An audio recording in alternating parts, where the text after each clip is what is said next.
Well, everybody, and welcome to another episode of Walton's World here on Softball America. Yeah, I know. I saw the chuckle, guys. I saw you guys chuckle. So this is Tara Henry and Gray's idea for the podcast, Walton's World.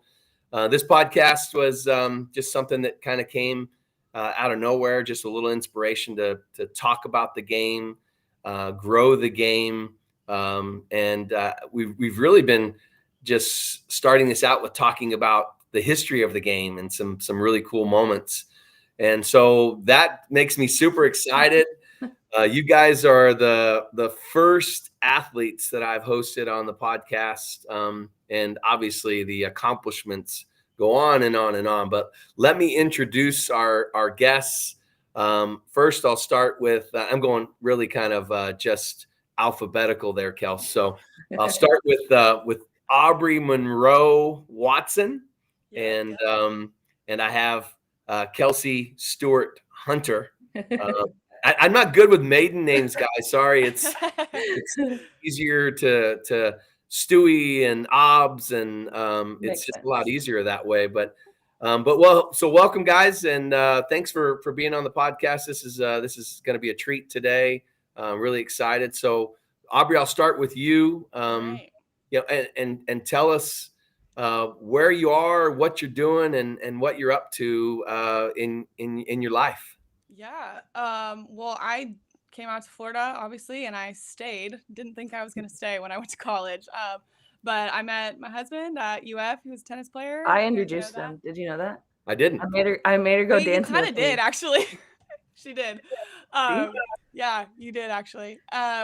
So I live in Naples, Florida, his hometown. I work for my church now since I stopped playing. I'm with teenagers every week. I'm a student director at our church. So it's good. It's totally different, but all the things I learned in softball, I am doing all the time with teenagers now. So it was fun for me in retiring to see the things that I didn't know where they would fit in the rest of my life show up all the time. So I feel very prepared.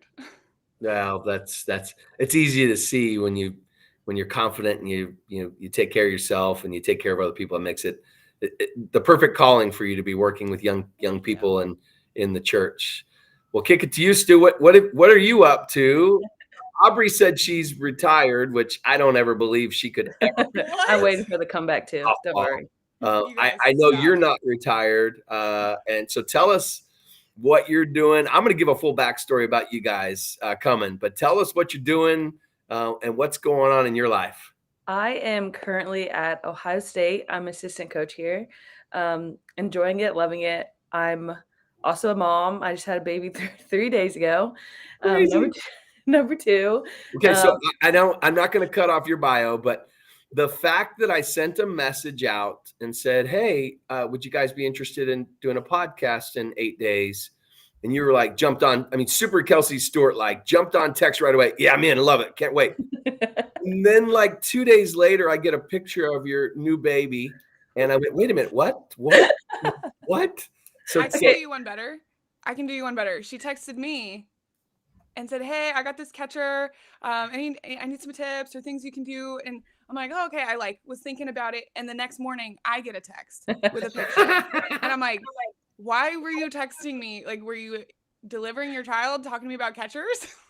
Listen, the Florida game was actually Florida and Ohio State. I was watching both games as I was delivering. I'm like, what's going on? That's the most you thing I've ever heard. Yeah, so it was great. I love it. Love okay, it. Sorry. So talk about mom now. Now Trace has a brother, sister, a little brother. Okay, Hutton. Name? Hutton. Beautiful. Yeah. Love it. So yeah, that just happened, and then I am going to play AUX in Wichita, hometown, in June, and then AU in August. Love it. So not retired, obviously. Not retired. Aubree. Well, so this is fun. I think that being able to talk with the two of you, to all of our viewers, and we've really had a lot of viewers in the past 6 weeks, and I've been very thankful for that, just to be able to grow the game. And I'm going to start with growing the game with two of the best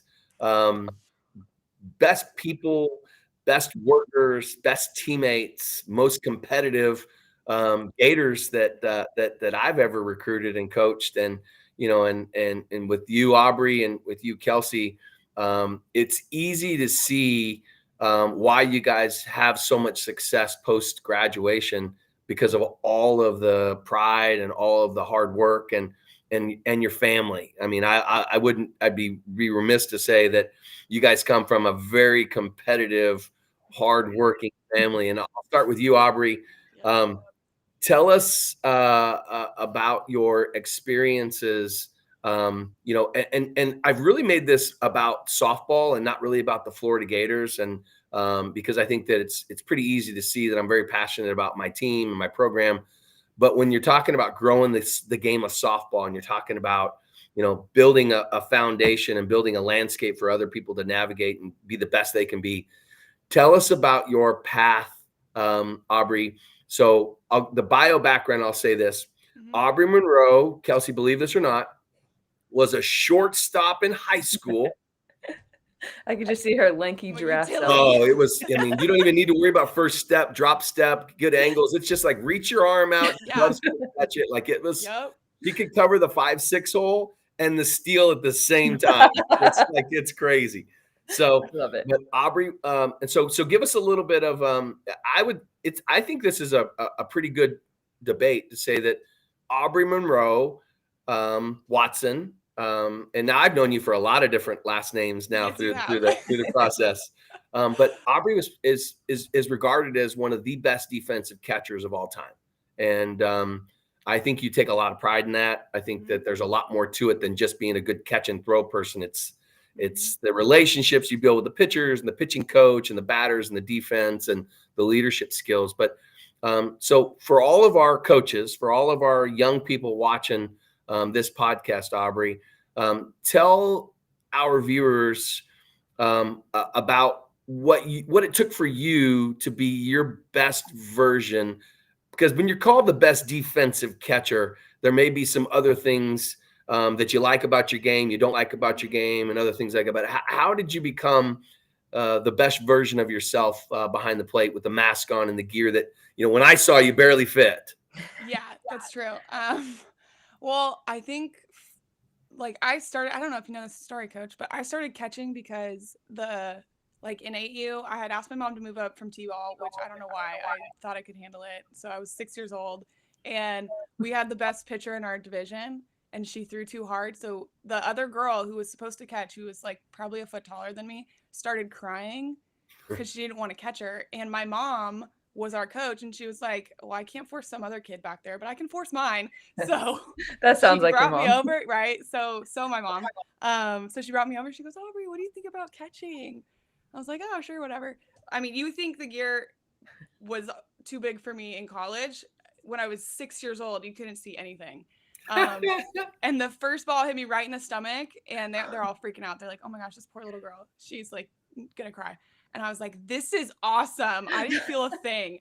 And so that was the beginning of my catching journey. And that's how I really fell in love with the game. So I loved being involved in every play. And then through that, playing for my mom for years. So I was the first one at practice, last one to leave, just kind of by default. But that instilled in me, I was always catching pitchers. So I got to see spin really, really well from a young age, seeing the differences. I think I caught all the time because we were a very mid-level travel ball team. So we would lose catchers all the time. So I'd be catching 5 games in a weekend, my whole growing up period. So it was all right. So I caught a ton, and I just think I fell in love with the game through that lens so I got to see the nuance of, my mom let me call pitches when I was 12. And I mean, you're not really doing anything crazy. It's inside outside changeup, but getting to learn the game and command the defense, even though I didn't really know that's what I was doing when I was that age. So really my mom gave me a lot of opportunities to lead and develop those skills. And then it just kind of grew. I got on a good travel ball team where I really feel like I learned how to win instead of just be a good teammate and, to love what I did.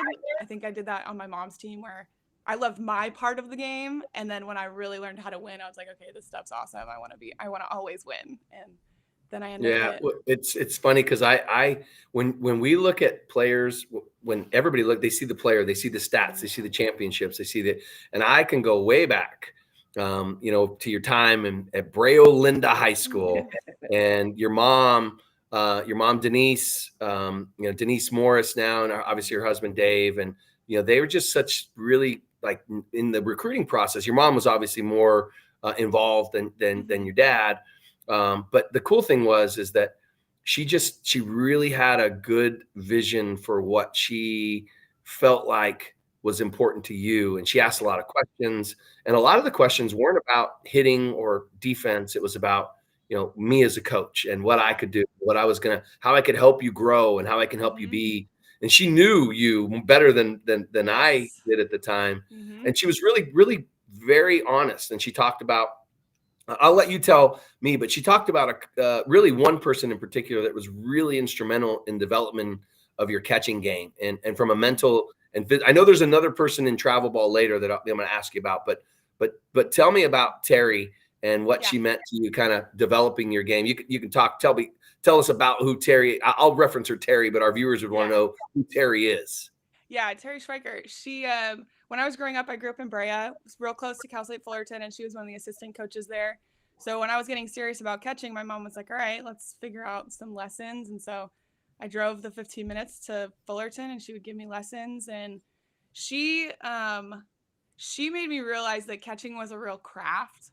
And so like all my receiving skills were like, she taught me all of that and made me work hard. And it was like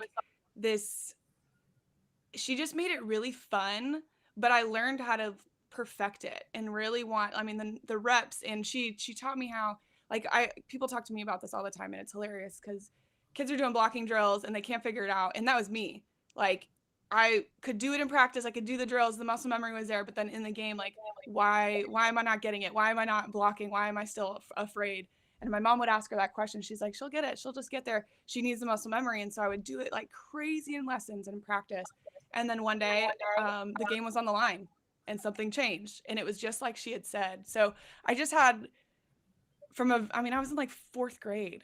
I was getting really great training, and someone because before that era, it felt like catchers were just kind of good hitters who were kind of thrown back there. And so I got some really great training at a young age, someone who made me feel like I could actually impact the game and make a difference from that position just by focusing on these really niche skill sets. Yeah, it's funny you say that, because I can remember my baseball coaching days and the number of times we threw the kid back there behind the plate to catch. He either really wanted to do it or didn't want to do it at all. And they usually would try so hard, miss and catch, and never block. Like, blocking is not a thing, especially 4th grade or under. Yeah. And it's Terry. So I brought Terry's name up because Terry was, she is a pretty cool person. When I got my first coaching job in softball at Oklahoma, she was at Nebraska, the big rival under Coach Ravel. And I love Terry Schweiker. Like, she was energy and just nonstop passion for the game. So to see her be able to put a couple ounces of her energy and passion for catching and softball into you, now you're able to do the same thing in players because of her, because she obviously gave you a really good impression of what it's like to be not only a catcher with all the gear on, but also to make it your own and your craft and enjoy it. And we talk about all the All-American pitchers that are out there and world champions and gold medalists, but behind everywhere, in front of, behind every, amazing pitcher is that the catcher that, that nobody knows who it is until they take their mask off. And it's easy to see. And I love the passion that you shared. And, one of the things that I remember saying to you when you first got here at Florida was, Aubree, you're a leader, lead the team. but they have to understand the words that are coming out of your mouth. Don't just say words. They've got to know what all of these words mean. We still do your same thing down to second base. You know, all the we do a lot of things that you did here because number one, it was simple. Number two, it worked. And number three, it was something that just didn't draw a lot of attention to you. It just made you be just a really good leader and a really good part of it. And I know we design. I use my what's that, Kels? It's been a blessing and a curse, like playing with her for 8 years. Because like as a player, I obviously blessing. Because like, you know, you used to hate it when people would run by me and I'm like, see ya, like don't slide. I was trying to save their legs, coach, you know? And so now like I'm like coaching these people and I'm like, it's not that hard. But like it's like it really is. She just made it look so easy all of the time. It is, and it's really hard if you don't have either the training or the confidence to be really, I mean, it's really hard. I mean, I've seen it a million times where dropping balls, can't block balls, don't know when to call timeout to go talk to the pitcher, how to communicate to the umpire. Okay, so let's just say this, Aubree. Okay, if the pitch is a strike and you know it's a strike, it's a strike. Okay, how do you communicate to the umpire behind you and not embarrass them either in front of all the people? What do you do? Me, it was always just a little over my shoulder. Hey, where was that? What do you got? Yep. And I think so. Okay, so we're talking about growing the game. We need to grow the game that way. Like you don't need to turn around and ask the umpire where it was at. We don't want to try to embarrass that person. Number one, you're there to protect them, and number two, they're there to call strikes, even sometimes when they're balls. I mean, so you did a great job. Okay, so now how do you communicate to the dugout that it was a strike and the umpire missed it? We had a little shorthand. We had a little thing that we would do.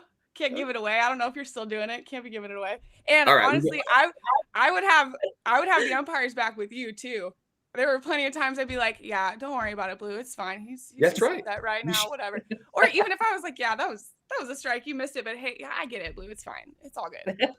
And you know what? This is the first time I'm hearing of this, so we won't punt. But I tell our catchers all the time, like you have to be. It's a relationship. You got to play both sides. It sounds horrible, but you got to play both sides. Heck I got to keep my pitcher involved. I got to half the time I'd go out there. He's just missed it. He's squeezing you. You're fine. I'm like, no, you got to figure it out. He's squeezing. It's fine.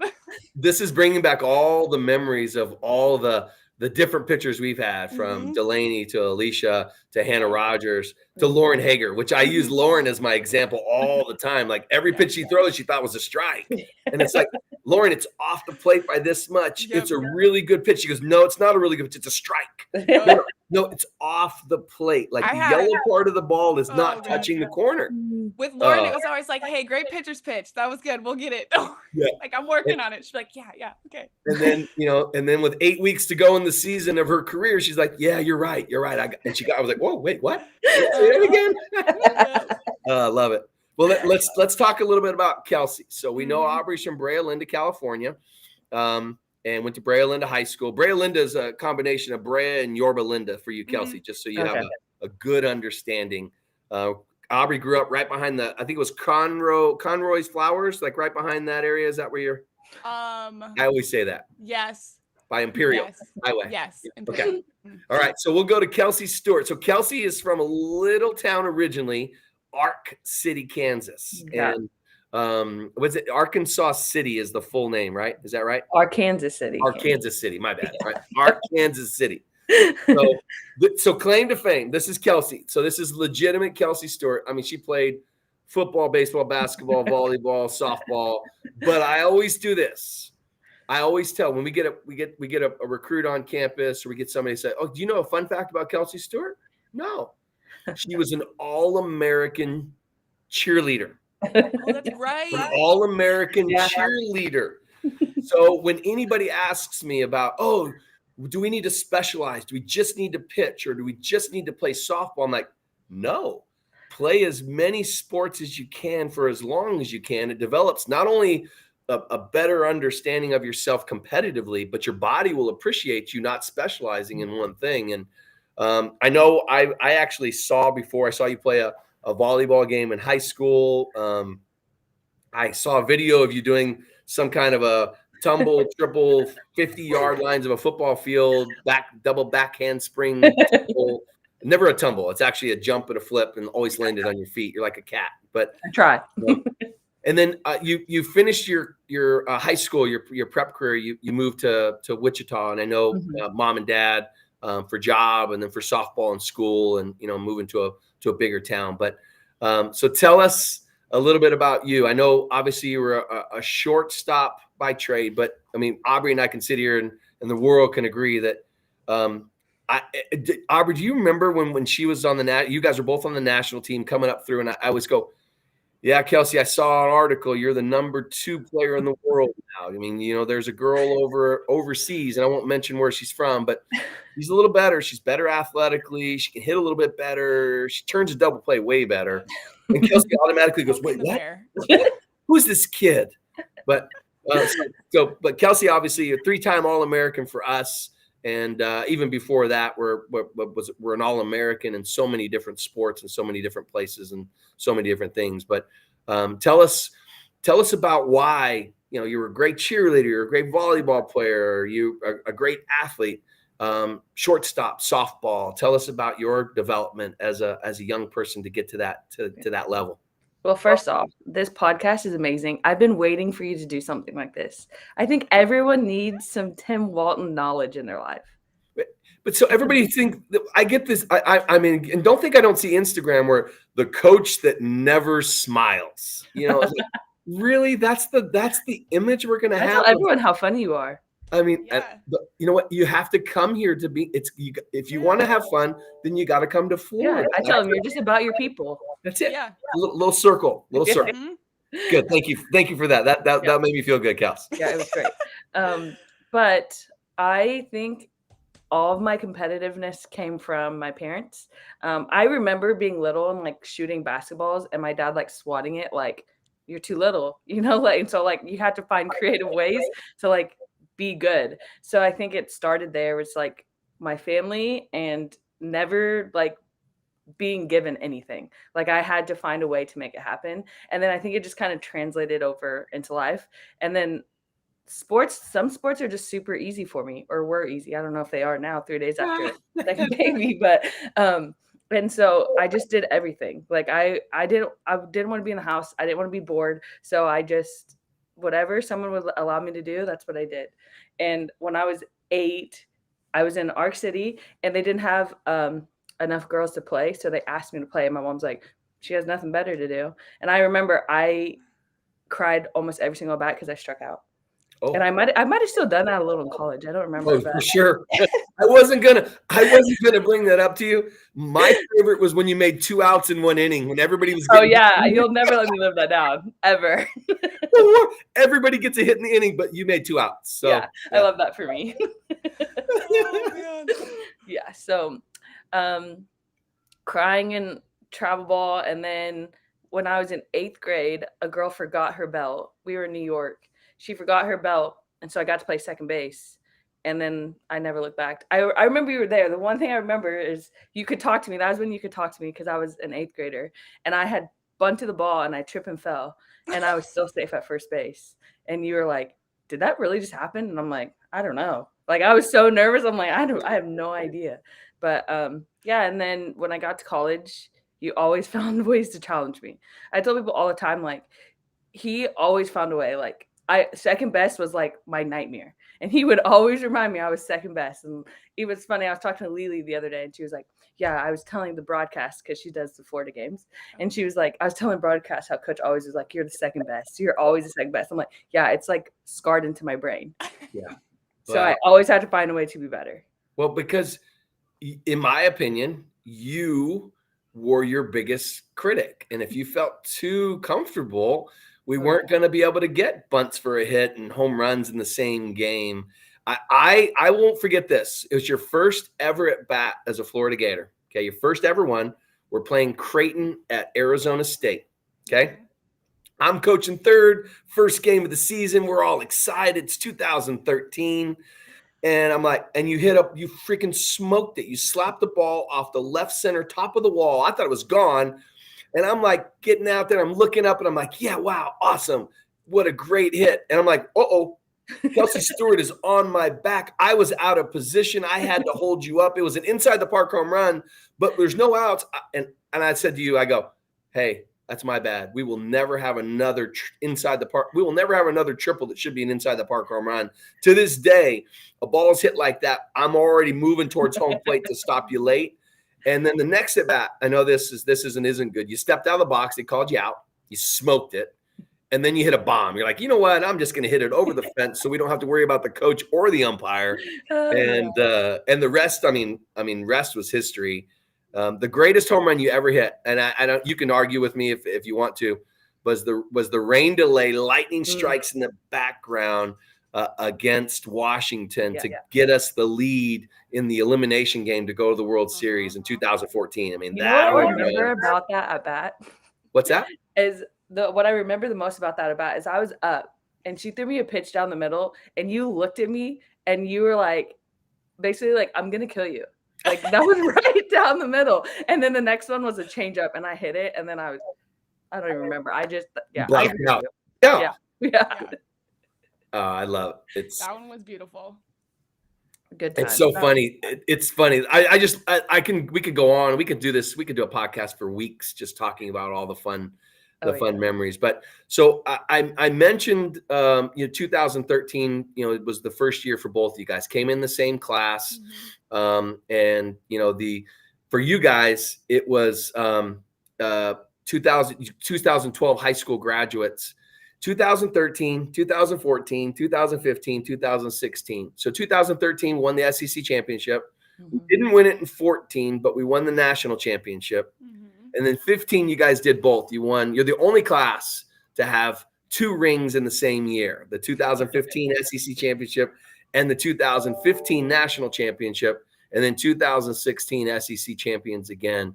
But the thing that I really wanted to talk about was not just your careers as Gators.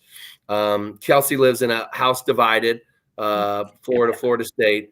Aubree married a first-team All-American #1 player in tennis in Gordon Watson. Wow, look at you. These are all off the top of my head. There's no notes here. I remember these. Happy that you brought that up because that is his thing. He's like, I'm the All-American in our home. I'm like, that's true. It's true. It's true. There's no way to avoid it. Now I'll remember Gordon. So we're going to talk about Gordon for a second. So I'll remember Gordon. In the old days, he backed his truck up into the outfield. And he had I think his dog was in the back with him. When his parents were in town, they would have their dog there. Okay. So he's in the back.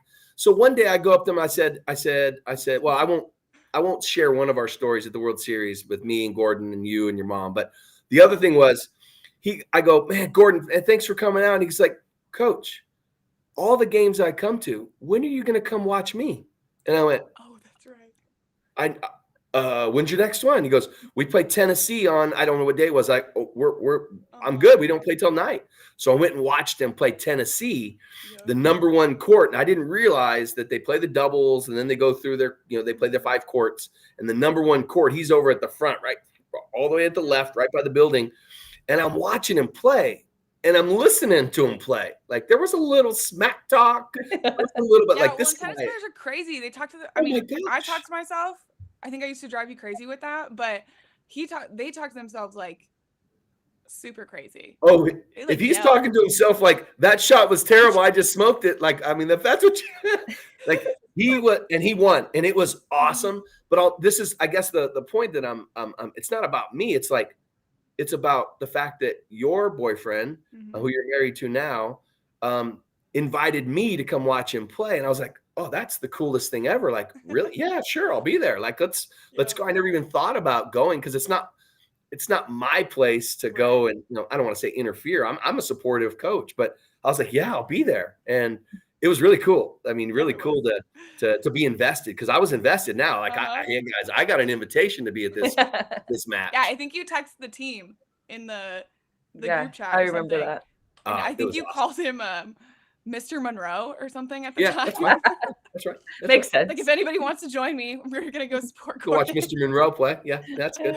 No, but so let's talk about. So you guys had great college careers, great high school careers, great prep careers, great college careers, and you both get the infamous email to accept an opportunity to join the women's national team? Because I know how that process works. It's a very formal process. It's got all of its, you got to check every box, and you should. I mean, there's a lot of qualified athletes to play. So let's shift gears and remove ourselves from being Gators to now having an opportunity to be on the national team. So Kelsey, I'll start with you.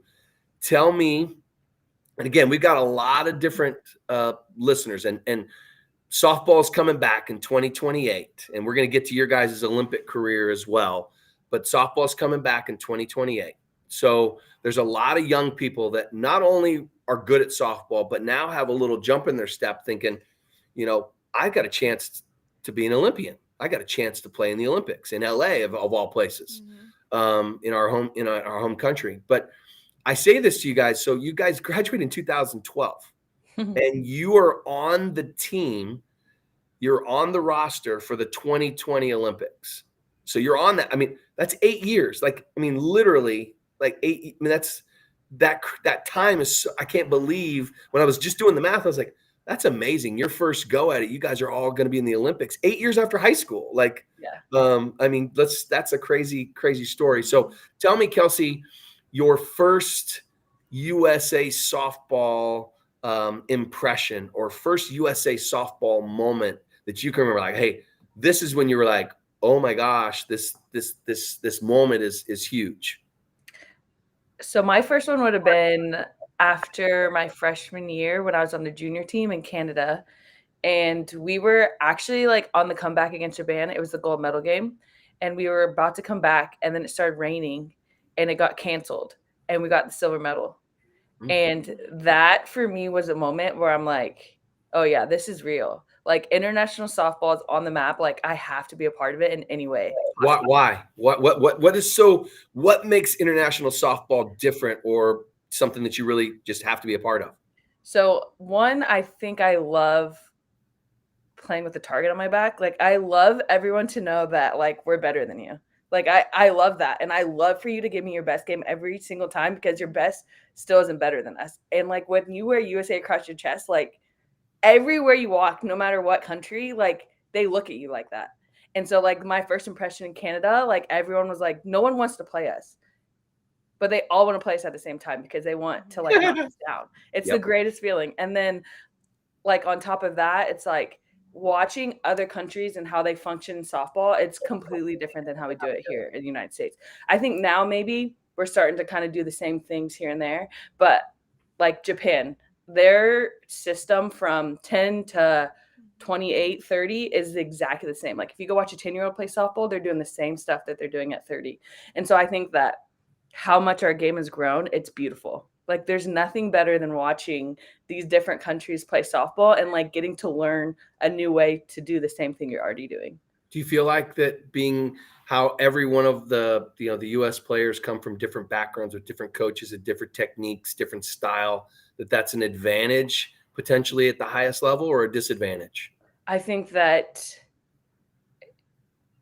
I think it's a little bit of a disadvantage for USA because there's so many different opinions and with social media and there's like people are doing all these different things, but like I'm using Japan again, but over in Japan, like everything's the same consistently. So like you're not learning new things or you're not learning something new at 30 that you didn't already do at 10. So you perfected that thing that you're learning at 30 and it's so good. And I'm such a believer that you make your strengths stronger and your weaknesses even stronger. So I'm like, I mean, I love USA and I love the different perspective because you learn something new every single day, but there's something to say about being great at 10 and just getting better until you're 30. Yeah, it's just mastering the system, mastering the craft. Yeah, absolutely. I always use Japan as an example as well for bunt defense.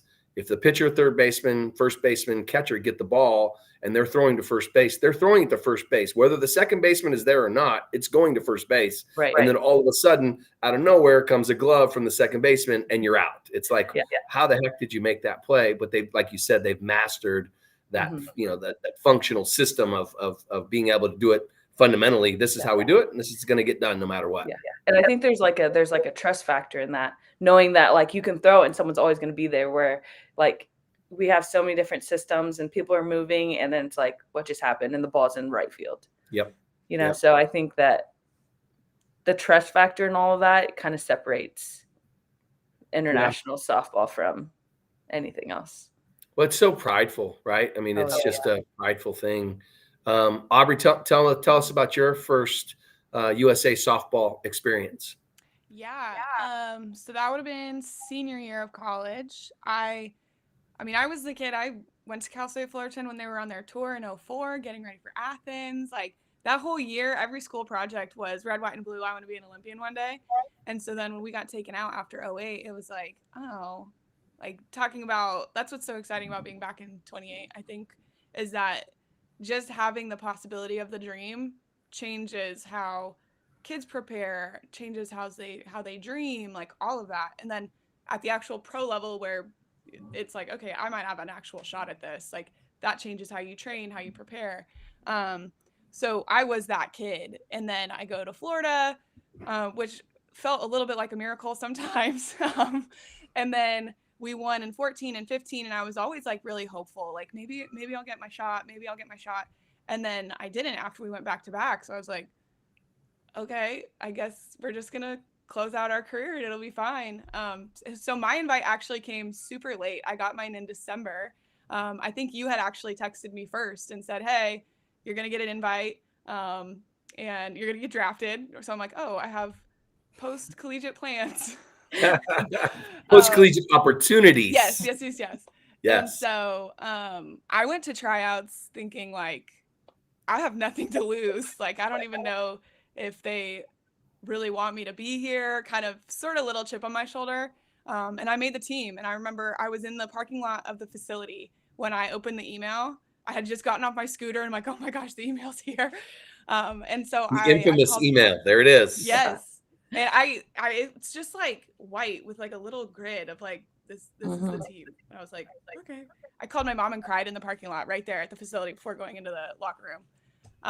So just like feeling so honored, but I remember that first summer was a little like between feeling super honored, but also being like really not figuring out where I fit in this team, you know, a little bit because of that chip on my shoulder, a little bit because I enjoyed my experience at Florida so much. Like I was so all in, and our senior year ended what felt very abruptly. So kind of this weird process of like, how do I don't know.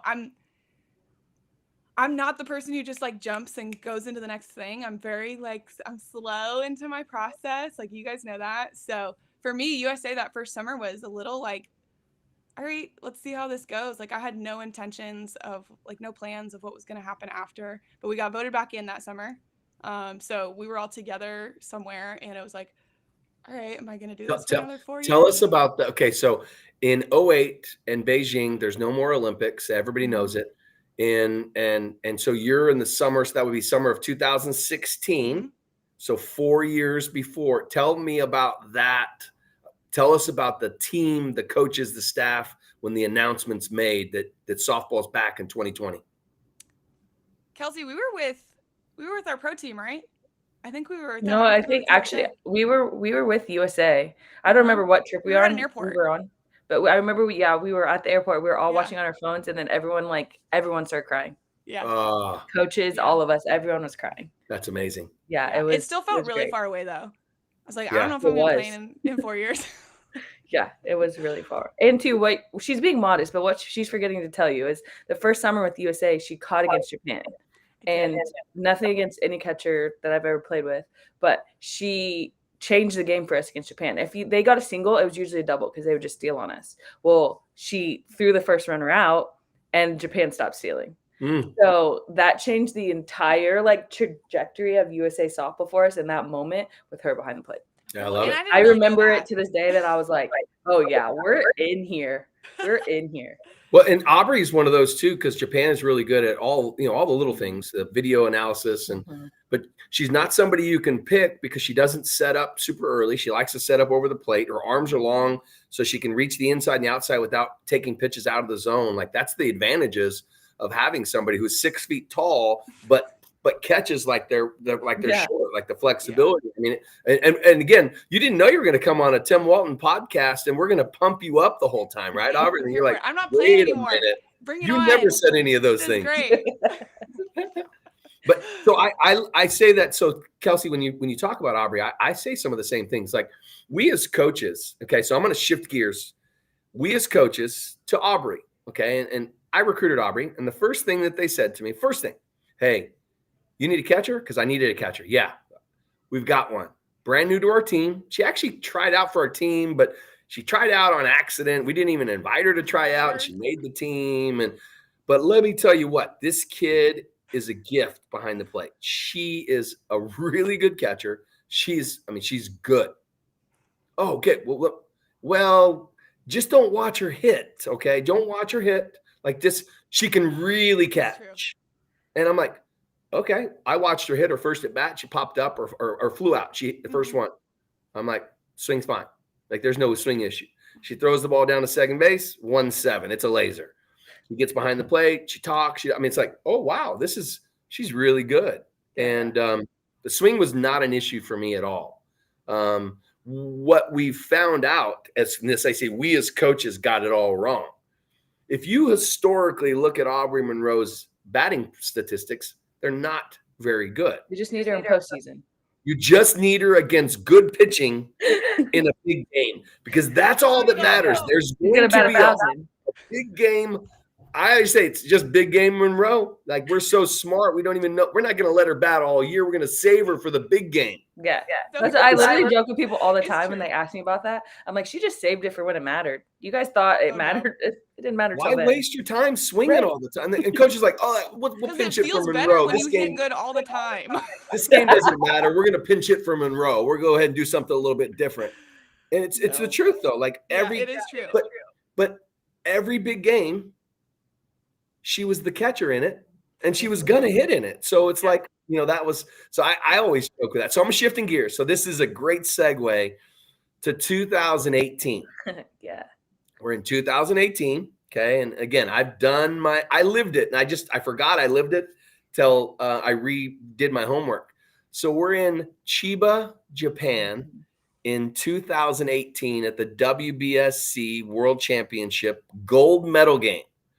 So, and I love international because it doesn't matter what you did in the first 7 or 8 games. Yeah. In the last game, it's winner take all. Yep. Whether you lost a game, whether you won a game. Now, the cool thing was in Chiba, because you won the game against Japan in the semifinals, you're the home team in Chiba, which is, there's I think it was 11,000 people. And by watching it back, I went, oh my gosh, it looks like it's really hot in there. It must have been hot. You can see the fans are going, the dugout's going, there's sweat going. I even saw Kelly Barnhill cheering like this, and she looked like she's about to dehydrate. She was yelling so loud. So you guys can help me with the facts because you lived it. But I'm going to go back. So it's 2018 WBSC gold medal games, United States versus Japan. United States is the home team, Japan's the visitors, and the score is 6-4. In the 10th inning. So it's the 10th inning. So we put a runner on second base. I think it might have been Ali Aguilar was on second. Comes up, she gets out. And so there's one out, runner on third. And then I believe Delaney Spalding, sorry, I coached Danielle too, but Delaney Spalding hits a base hit. So it's, I think it ended up being first and third. Long story short. It was first and third, yeah. The next part's where I get excited. Okay.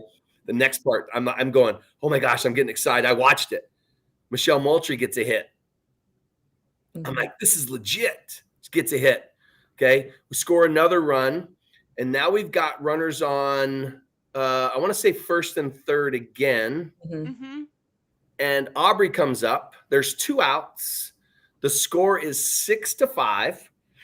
Big game Aubree comes up. Probably had the automatic take, it looked like. Take first pitch, ball 1. Probably. Second pitch, ball 2. Third pitch, ball 3. And I'm like going, okay, are they going to give her the green? Are they going to give her the green light to hit the home run to win it? Nope. We're going to give her the take, strike 1. And then Ueno, which is one of the best pitchers in the history of softball, obviously for Japan, tries to get in on your kitchen. And Aubree smokes the ball to left center. And we got Michelle Moultrie on first. Aubree smokes the ball to left center. Ground rule double ties the game in the 10th. Those stinking short fences. Like, oh, my gosh. Kelsey comes up. Strike one inside. May have been a little bit inside ball. She thought it was a ball. Strike one. Second pitch, she swings at the ball over her head. Okay. Strike two. Then there's some kind of, conversation going on, blah, blah, blah. Okay. What happened was this umpire had been messing with us all game. So he was giving pitches that were so far. I felt like. Good. No, I love it. Backstory, because we watched it, and I'm like, okay, 0-2 looks like a pitch out. And I blame Kelsey goes, boom, smokes it down the third baseline. Here comes Moultrie, scores, game over, walk off. Everybody dogpiles Kelsey. And I'm going, oh my gosh, Michelle Moultrie, Aubree Munro, Kelsey Stewart. Like, this is the most legit world for me. I'm the coach, but I'm the father. Like, this is like, these are mine. These are my kids. And I wasn't crying, but I thought about it. Like, it was like, oh my gosh, this is crazy. And I couldn't believe it. Well, as I do my homework again, I went, holy smokes. Aubree, Kelsey, Michelle, Kelly Barnhill, and Kirsty Merritt. 5 of the 17 players on that roster were Gators. And I went, well, no wonder they're able to come back. Like, you guys found ways to get down in all kinds of games and find a way through your whole entire career to figure out how to win. I was proud. Tell us, because that right there gave us the world ranking number 1 and set up for the Olympics, which is basically your Olympic bid as the number 1 seed in Tokyo, Japan for 2020. So tell me about all the feels. Kelsey, you start, because obviously you got the game winning walk-off hit. Aubree got the game tying, which probably would have been the walk-off hit if we had a little bit of a different higher. That Michelle Moultrie isn't stopping around third. I know that. No. But that's okay. I think spread the love and share it here. Tell us, Kels. So it was extra innings too. But that game, like, there was never a time that I thought we were going to lose. Like, they would score, we would score. We would score, they would score. So it was like back and forth the entire game. But I remember like thinking like we were never going to lose. So even when we went down by 2, I'm like, okay, game time. Like, let's go. And we joke about Aubree being big time Monroe. Well, like, I knew she was going to get a hit. Like, I was like, I don't know if she's going to get walked, she's going to get hit by a pitch, or she's getting on base. Like, I knew that. So like mentally, like, I was already prepared, like, for my at bat. Like, I was ready. I'm like, okay, I have 2 outs. I just have to get something through the infield. Like, I knew this about it already. I'm like, just pass the bat. And I remember the first strike, I was mad as crap, and I was probably cursing a little bit at the umpire. And I'm like looking at Aubree, because she's at second base, and she's like, chill out. And I'm like, I cannot do this right now, Aubree. High energy, like walking in like tight circles around the box. Keep your hype number right. Keep your hype number right. Yep. And then I remember I swung at the high pitch that was nowhere even in the same zip code. Yeah, that was good. I think the catcher might have jumped for the ball. It's fine. But I remember like instantly, like, I wanted to blame the umpire. Like, I was like, this is your fault. Your fault I freaking swung at this pitch. Like, it wasn't mine. I would have never swung at that pitch, obviously. So I go, and I remember walking over to Dobson, and he was like, you're built for this moment. Like, you've been built for this moment. And I'm like, yeah, you're right. Like, I've been doing this my whole career, which it's so weird, because before that moment, like, I was always lead off. So like, I was the person that always like got us going. I was never the person that ended it. So that was the first time that like, I felt like more pressure, because like I had to get it done. Like, there was no way, like, it was on my shoulders. So then the next one, I'm like, he's going to strike me out, because 1, I just gave it to him. And 2, his strike zone is the freaking size of the United States. So I was like, I just get barrel. And I remember I hit it and down the line, and I knew it was fair, and everyone's celebrating. And then after the fact, when we talked, I remember Coach E being like, that was the wide of the other batter's box. Like, you hit that in the other batter's box. And I went back and looked, I'm like, oh yeah, I did. But I said, oh, that was a pitch out. That's for sure. Yeah. They tried to get me, and I still touched it. They were going to throw that one so they could try to throw this one again. Yeah. It just shows like what a freak of an athlete you are. like to be able to do that with that much pop, you know, like, because it got down the line fast. Fast. It was not like, oh, she just got it through. It got down the line so fast. That's because she's an All-American cheerleader. Exactly. She had that ability to just amazing. Yeah. But the joy, the celebration, and Aubree, I want your moments too. But tell everybody that, you know, Olympics are coming. We're coming back to the Olympics in 2028. It's the World Championships. But tell us about the joy on the podium with the medal going around. Tell me about that. There's absolutely nothing that compares to being on the podium and hearing your national anthem. I think we laid on that field for a good hour after we won, just like soaking it all in. But when we got on the podium and we heard the national anthem, like I remember like hearing sniffles to my right and to my left, and then I'm crying, and like it's like, okay, this is real. Like like you said, number one, we're going to the Olympics. Like we're in control. Like we just put the Olympics in our control. Like how are we going to handle it? Obviously, we're still 4 years down the road, but I'm like, or 2 years down the road, but I'm like, this is ours. Like it's like that moment you realize like we just did that. Now like we can prepare for what's next. Yeah. Because there was so much pressure, like no one knows, but there was so much pressure going into that because no one thought that we should have been Team USA and that the personnel should be who the personnel is. I mean, no one's ever going to agree on that. But and then the media talking, they just did. We weren't winning by enough, even though we were run-really people. We weren't doing this, that, and it was like starting to wear on us a little bit because we'd been in Japan for what was that, like 3 weeks? We were there a long time. Yeah, it was before you guys were even in high school, but it was the same pressure on the team in 2008 too, just so you know. Like it's just the way it's going to be when you're the best of the best of the best. You got to everybody's going to get a hit every time. You're going to shut everybody out. Like so that pressure, that conversation never changed. In 2000, it was the same exact thing as well. 2000, the Olympic team got beat by a high school kid out of Katy, Texas, or Cypress, Texas, named Kat Osterman. In 2008, the Olympic team got beat by a young kid out of Virginia, Angela Tincher. So you go back to the history of the game, it's always going to be that because you're the best of the best. Right. And I can tell you, seeing the tears, you know, reading it, watching it, but seeing the tears of just flat out passion and love. But so you talked about systems around the country or the world. And every country does it different. Systems are different. Would you say that the relationships that you had on that 2018 team, the relationships of those 17 and probably a couple alternates as well that I didn't mention, would you say that the relationships of that team gave you the confidence to go into that environment and win? I think that was probably the longest. Because as you know, like the USA team changes every year, but I think that was the longest that our group had been together. Like, I think there was like 3 years and 4 years and some of us 5 years that like had been together. And I like, when I think back, like I think about our relationships, like we were best friends, like 1 through 17, 20, whatever it was, like we were best friends. Like we truly enjoyed each other to the fullest. And like, we had each other's back. Yeah. So like, I knew Aubree was going to get it done.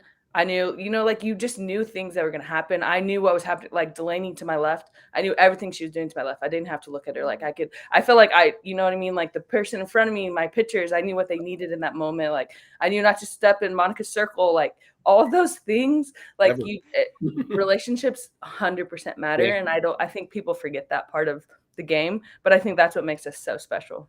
Well, and you mentioned of all the veterans and all the relationships and one of the players on that team was a rookie in Rachel Garcia. Rachel was a rookie. She got a huge hit and got recorded 2 outs in the circle and didn't have a ton of at-bats, but had a huge hit. The semifinal game to beat Japan and then got the hit to win the game and walk off that game as well, I believe. Long story short, that set her up in her career to be the national player of the year a couple times. And I got a chance to coach her for the first time this past Pan Am games. And you can tell that she's built for championships now.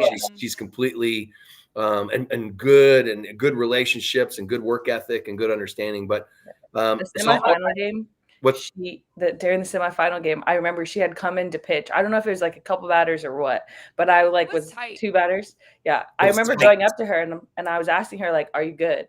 And she winked at me. I'm like, "Oh yeah, she's well done. Let's go. Like, let's ride. I'm ready." Love it. Wow. Yeah. So you're behind the plate, Aubree. Obviously, you're in those moments, the extra inning moments, the 6th run scoring moment, like in the previous inning. So you're back there for all 10. Forget about back there. Let's go to your hit. Let's go to that. Like, I mean, that's again, big game Aubree Munro. Tell us about that hit. I mean, it's a 3-1 count. And I mean, the way you swung, you thought you were hitting it out. You were going for it. Yeah. Well, that summer in particular, I had been doing a lot of work, particularly with Dobbs. So leading up to that tournament specifically. So I was feeling probably the most confident I've ever felt offensively in my career, which felt great. So just battling. And so I was telling someone the other day, behind the plate, but in those games that it's like the most intense, that's when I'm having the most fun. Like, I don't really like blowouts. Like, sure, it's fun, pad the stats, like, feel good about yourself, but like, I want the intense games, the games that really matter. And so I feel it, but I'm not nervous. It makes me like sharper, because I think it forces me to stay more present instead of thinking as a catcher, like, too many pitches down the line, too many setups, too many sequences. So it keeps me really present. And then when that can finally carry over into my offense, it just shuts out all the stuff that usually gets in my head. And so that's where I was at. That was a state I was in, and just like competing. You guys know this, I'm primarily team motivated. So when I feel like my team needs me to get it done, I think that's the thing that kind of flips the switch in my brain, is that's why I feel like I perform better in postseason, is because like, it's now or never. This is it. They need me all year round, but for some reason it's different. So yeah, it's true. Like there are a lot of players that are actually like that. When you take it and you go from just being able to focus at a small, like, little space, they just do so much better because they don't have time to think about all the things they're not good at, or all the things that they weren't good at. And postseason, Olympics, all that stuff is the same. Like, win or go home, get it done or don't play, right? I mean, those are the things that those are your options. But you've been really good at that. I think before I segue to my final kind of topic, I think that, if you guys can, I think confidence, especially in today's athlete where everything is scrutinized, everybody's got I mean, I've got probably one of the best hitters of all time in the sport playing for me right now, Skylar Wallace. I mean, she's just an amazing athlete, and gets hits off rise, drop, curve, change, screw, in, out. Like, she just, her ability to compete at the plate is so different. Amanda had that. Kelsey Stewart had that. There's some players that just have that. But I think now the one biggest thing, if you have that, but you don't have confidence, and I don't think that you can survive in this day and age of being an athlete, because confidence is so important to be able to block out the noise, keep your circle really tight. But tell me, Aubree, I'm going to use you. We already heard Kelsey's confidence. She's a confident individual. She's always been pushed, but you come a little differently in that you haven't always been confident, and you haven't always believed that you were the best. And so tell me where you feel like that confidence in those moments. Besides, I mean, you talked about your team, but maybe elaborate a little bit on your confidence piece, and how all the young people that listen, and all the young people that pay attention to athletes can say, hey, you know what? That really helped me be more confident in who I am, because I'm different than Aubree Munro and Kelsey Stewart are two different players. Yeah. Well, I mean, defensively, I was always really confident. Like, that's where I probably felt like safest and most secure in my whole life, is when I was behind the plate. And so the problem with that was, especially my freshman year, is that our team wasn't built that year. Like, our personnel wasn't really built to insulate me as much as I was probably used to in the past, where before I'd be like, well, I'm the best catcher on the team. You probably want me out there. I know what I bring to the team. I know what I bring to the table. I know what I get out of pitchers. Like, knowing what I do really well, but not understanding that if my offense isn't going to show up consistently, like, it might not work right now. And so I felt like that in hindsight freshman year. And so I had to get a lot more serious about my offense. So I had to put in the work. So the confidence started coming from putting in not just work, because I always worked hard, but the right kind of work with the right kind of help, the right kind of voices.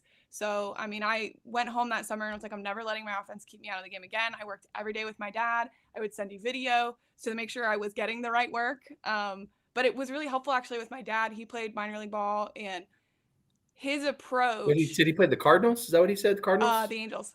Angels. Okay. Got it. But his demeanor, his like the way we could just talk about hitting opened up a space for me to probably be way more honest and ask the questions that maybe I didn't either know how to articulate or was maybe too embarrassed, because I was around all these incredible hitters. Like I was in Lauren Hager's hitting group 90% of our college career. First one to practice and first one to leave. Yeah. So it was like, okay, Lauren has this like natural God-given ability that's just like incredible. She's so strong, so talented. And I'm like, I'm just trying to hit the wall. So I had to stop comparing myself at those moments, but I also had to get the right kind of coaching, and then also figure out, like I had to learn to honestly tell you like, hey, I want to try this and I really want to stick with it for a little while. Yeah. And then you were great about being like, all right, then let's do it. So, because before I was too coachable. I was like, all right, Tim Walton, he's the hitting guy, like do whatever he says. And like, that's great. Like, that's not necessarily a bad thing, but I didn't have any opinions of my own, or like, that doesn't feel really great for me, or I don't think that works for my body type. I had no opinions. And everybody's swing, everybody's body works differently. Yeah. And everybody's mentality. So, and that's what I loved about, you and Kelsey and, and some of my favorite people to coach. I want you to have an opinion because I can coach you out of your head. I don't want you to be in your head thinking I should do this. Hey, let's talk about it. And then, yes, no, yes, no. And the reason no is not because I say so. No is because this is what you're doing. Oh, that makes sense because I think that's where the relationship of a hitting coach comes in. It's not always about the mechanics. It has to be a little bit more about what you see, what you feel, what you think you see. And that's what I think you turned the corner for me was your ability to be confident in your verbiage, how you communicated what you see or feel. And I was so pumped that you brought that up about your summer back. And I think that summer might've been back in Vegas, not even in your first time going to Vegas where your parents moved. And I love that about you is that it wasn't just about getting reps. It was about getting better. Yeah, and I think it was a huge, forget about the mechanics, but a huge relationship building session that you had with yourself. I think that was it just got way more specific in where it made me think about what's my body doing? What is this? I would video myself a lot more then because I'd be like, I thought I was doing what you were telling me to do and I was not. So I'm like, oh, that's what he's talking about. And then also just learning the type of player and processor I am. I was thinking this as soon as you said you were going to have us on the podcast. I was sitting here thinking like the number of times in college that you would be talking about a situation, we're all huddled up, you're talking about a situation, and Kelsey's tracking with you, like on it. And I'm still thinking about, okay, where are the runners? And I'm so visual, and you guys can run it off the top of your head. And I'd be like, and then you'd look at me, and I'm like, I'm sorry, where are the runners again? And Kelsey's like looking at me like, they're on first and second. You guys are not, like, you guys are the same and I'm not. And that's okay. But I had to learn how to like process my own information and then bring it to you. And so offensively as well. And so then when I started to develop my own opinions, my own thoughts, and be able to like stick to them, because being coachable was never my problem. I was too coachable to a point. And so developing as an adult and a person who could be confident in that part, and then so my prep got better, and I'm always more confident when I feel prepared. So yeah, I think changing the work, so I wasn't just like I gotta get work. It's like if it's not helping me, the quantity doesn't matter. Yeah, and I think one of the things we talked about before too, later when you became when you became a more of a doubles and hit some more home runs, it's we're not trying to be a perfect hitter. Right. We're not trying to be perfect. That might be the reason why you don't hit X amount. That's your weakness. So what? As Kelsey referenced earlier, be good at what you're good at. Yeah. And identify your weaknesses and work on them. But you just can't focus on trying to be perfect because in my experience, perfect is usually mediocre, because you try to work on all the things and then you're not good at anything. And I think that's one thing that can really, the confidence piece that, to me, that was the huge, when you got that invitation to Team USA, like, let's be honest, like, oh, I don't have to hit 400. I don't have to be this. I can be who I am, and people recognize that that's good enough. And heck, it was way good enough. It was better than most at anything. So, and one thing too, about first year college kids, it's probably the first year that your stats are blasted out there on Front Street. Like nobody does stats and keeps stats and does all these things. And so now you all of a sudden take in the fact that you're a good player and a good team competing for a championship, but your stats are on the scoreboard. They're on ESPN. Aubree Munro is batting 400 at the College World Series, or Aubree Munro hasn't got a hit in the Aubree Munro's not hitting her weight, and she's a spring bean. In the Lipton Invitational or the Aquafina Challenge, whatever. So I get it. But go ahead, I think too, like this is giving me all the feels, like just going back and all the conversations we used to have. I think that's one of your strengths as a coach is like you taught me how to love practice. Like I would love to just play games. Like that's what I was. And then you taught me like there's this beauty in loving practice and finding ways to like be your better self. And so I think once that piece of my game changed and I'm like, no, I freaking like the mic'd up, I was like, oh, take me back. Like, yes, I love everything about this. But like once I flipped, I think it changed me as a player. Like just being able to value that time. Like I'm like, oh yeah. And I think it took me to heights I never thought possible. Well, and like I told you, we could do this all week. Yeah. You just said something that just shot me.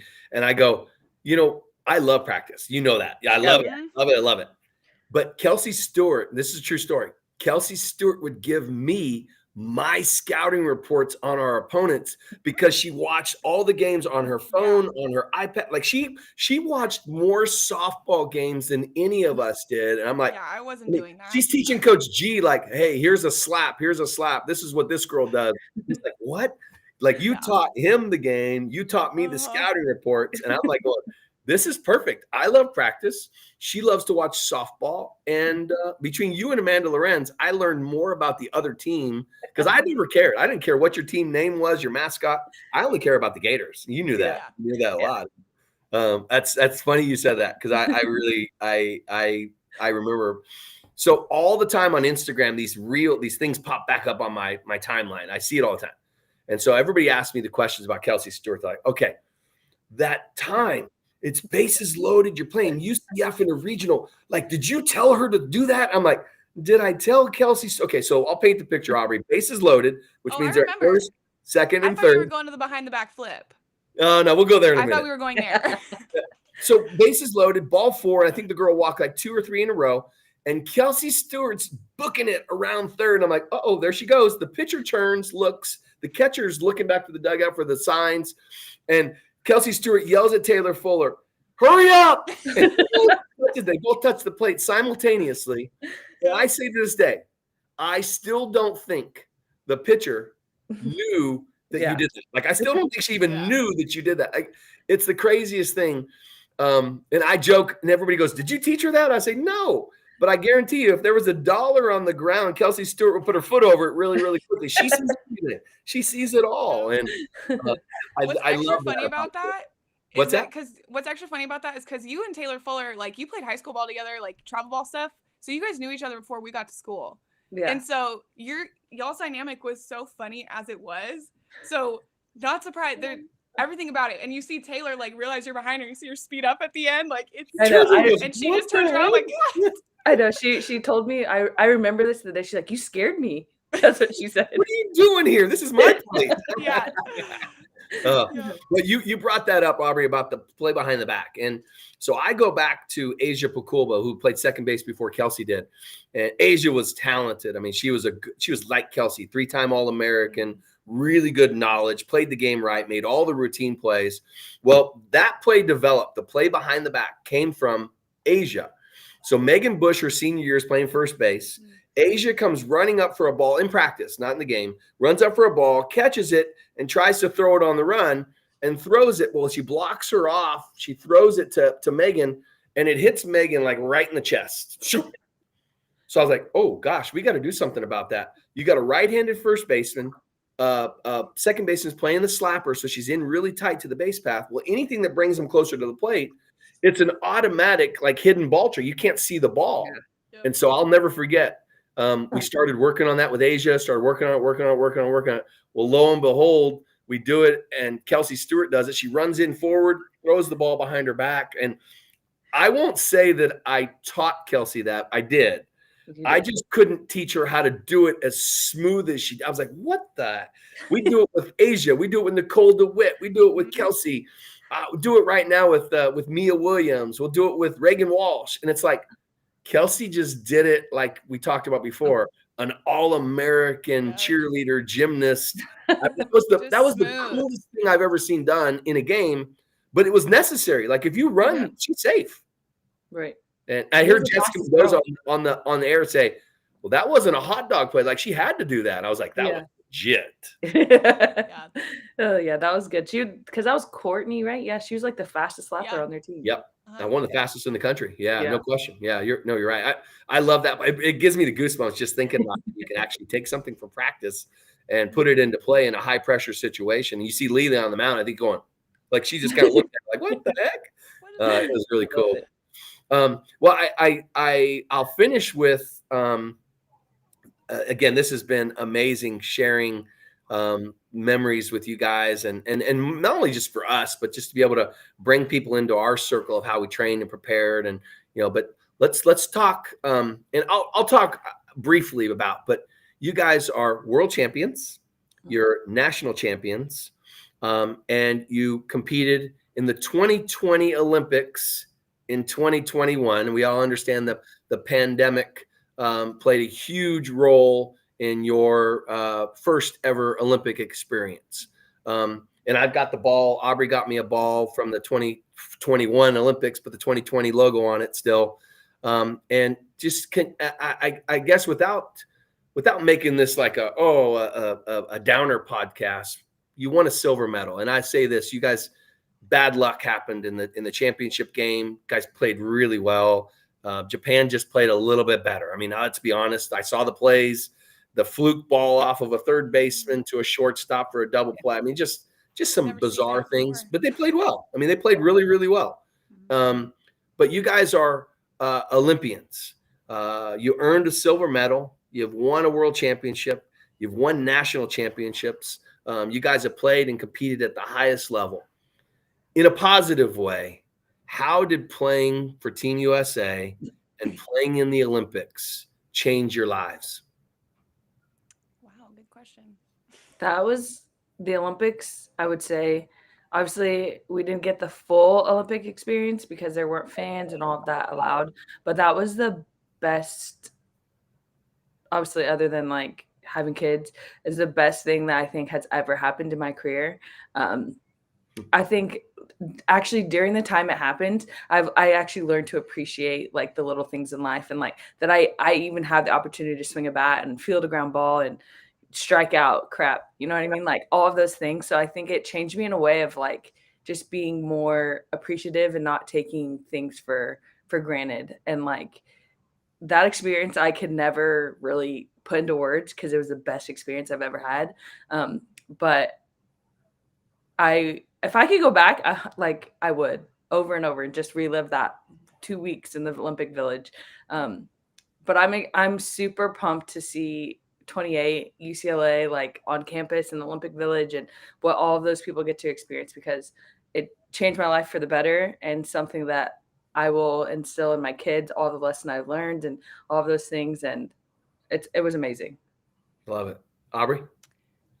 Yeah, when people ask about the Olympics, like they're always like expecting a certain kind of answer.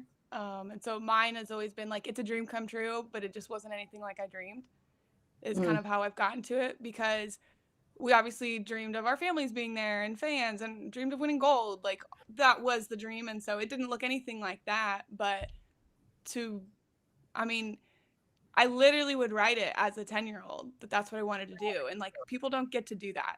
You don't get to go like grow up and just go live out like I chose Florida to win a national championship. naively, like I was so naive. I was thinking like, well, duh, we'll do it at some point in my 4 years. And then I'm in college. I'm like, this is hard. Yeah. So like I just think the belief that was instilled in me, especially on that team, like some of those games we were like, gosh, we're like one hit from breaking it out. Like the belief that we had on that team through those games was really special. And I think while the prep for it because of COVID was just like hard, personnel wise, and like how we had to navigate all that was difficult, but we also gained certain things from that because it was just us. Like it was, we were all we had. We knew we were going to be all we would have in Japan. And so I think it brought us closer in ways that I might not have experienced under different circumstances. And it just really taught me that like it can be hard and you can be disappointed because they walked us right past those dang gold medals. And like, yeah, they did. It's because it happens fast. Like the game's over and then you got to go in the back and you have a couple minutes and they're like, all right, changing your podium outfits. And then we got to go to the ceremony. And you're still like kind of reeling like, okay, we just And lost. you're the only ones on the podium that lost the game to get the medal. Right. Yeah. So being hardest a silver medal. medalist is in the bronze game happened earlier. So they've had some time to chill and like they're excited they made the podium. They earned it. Yeah. And so you're like, okay, not only did we lose, but we just lost. Now I got to change. And they put us in number order. I'm number 1. And they walk us right by those gold medals. And you're like, well, that's the one I wanted.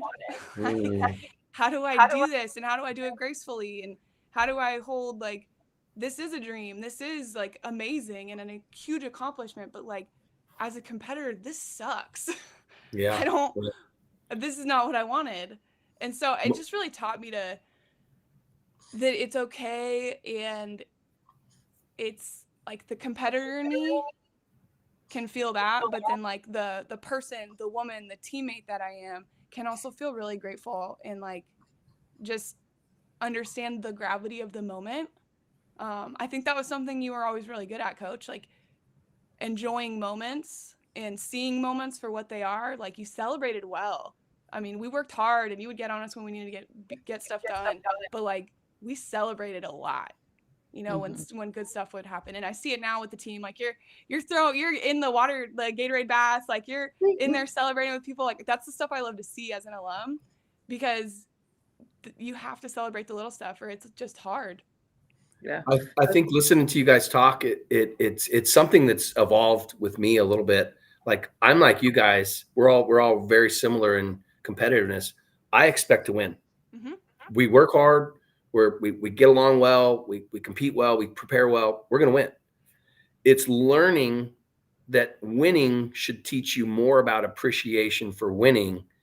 You hate to lose. Everybody says they hate to lose. Some people like to win, some people hate to lose. But winning teaches you how to really appreciate winning because it's hard as heck to win. Yeah. It's hard. It's hard to win. Winning is super hard. And you don't realize how hard it is until you don't win.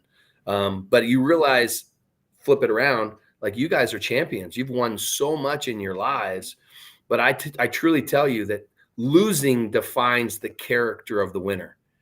Losing does, no question, because you truly find out about the person in losing, who you are, what you're made of. And I think that's it's a tough thing to teach someone. You can't teach them until they do it. But you have to celebrate the wins. I mean, the wins are so hard to do. And you guys were great champions on the field, great champions off the field. I'll never forget the question I asked you, Aubree. What was the greatest impact of the University of Florida on you? What was it? And you said the Hawkins Center. Well, you said the OSL, which is Office of Student Life, now called the Hawkins Center, because that helped you become the person, the student athlete. It gave you your opportunity to do things off the field. It gave you all of the life impacts. And I truly believe that softball has been a gift for all of us to impact our lives and other people's lives. And I think that's the cool part about what you guys did in the Olympics in 2021 was the hardest thing of any athlete we won't go the history of the game, maybe since 96, the hardest Olympics to compete in, just because of all the world circumstances And, and you guys did it well. I mean, you played your butts off, and the outcome wasn't what you wanted, but I think what the team stood for, and you guys were just champions of the USA softball program and helping that program continue its legacy of win with class and unfortunately having to lose with class too. You guys did it and did it well. But one thing I hope people kind of learn from our experience is, because we didn't have any experience with being in and then being out and then being in again. And then now we're experiencing that again with not being in 24. So like my hope is that, we can share our experience with that team, whatever the team is in 28. Hopefully there's some old friends on the team. But that just like what comes with that kind of pressure and to navigate it, because we were going in blind, and there's an element of that to every new Olympic team and all that. But I think there's some stuff that we can hopefully pass on and help with this next team that's going to have the chance, because being constantly in and out, people within the game don't even understand what that means and what that looks like to the makeup of the program and the resources for the program. And I mean, and then you add in all the people that don't know anything about softball. You're like, you really don't know what it looks like. So hopefully we can. Well, you gave us this platform, and this is an opportunity for USA softball to get those. I guess it would be 15 athletes at the Olympics. I'm not sure the number. I think it was 17 again, but get all those athletes and individually collect the memories and the do-betters and the appreciations of, because we got an opportunity here. We got a great young, talented group in this country. I mean, Kelsey sees it at the collegiate level. I've seen it collegiately and internationally. Some really good players. We got an opportunity to capture some moments and learn from either our successes and or our failures from great people like you guys. You guys you are Olympic medal winners, and who would, I mean, obviously Aubree thought it, you're at your 10-year-old self, but really proud of you guys for all you guys have done for me in my career. But learned so much from you guys, but for all you've done for every kid, every coach, your parents, and now your kids, Kelsey, Aubree, your dog, and Gordon, and all the people that, and we see the pictures. We all know. But appreciate you guys coming on and spending your morning with me. It was super fun and great to catch up with you guys again. And just thanks everybody for watching another episode of Walton's World here on Softball America. Thanks for everybody coming, and look forward to seeing you again. Thanks, Coach. Thanks for having us. Thank you guys. You're the best.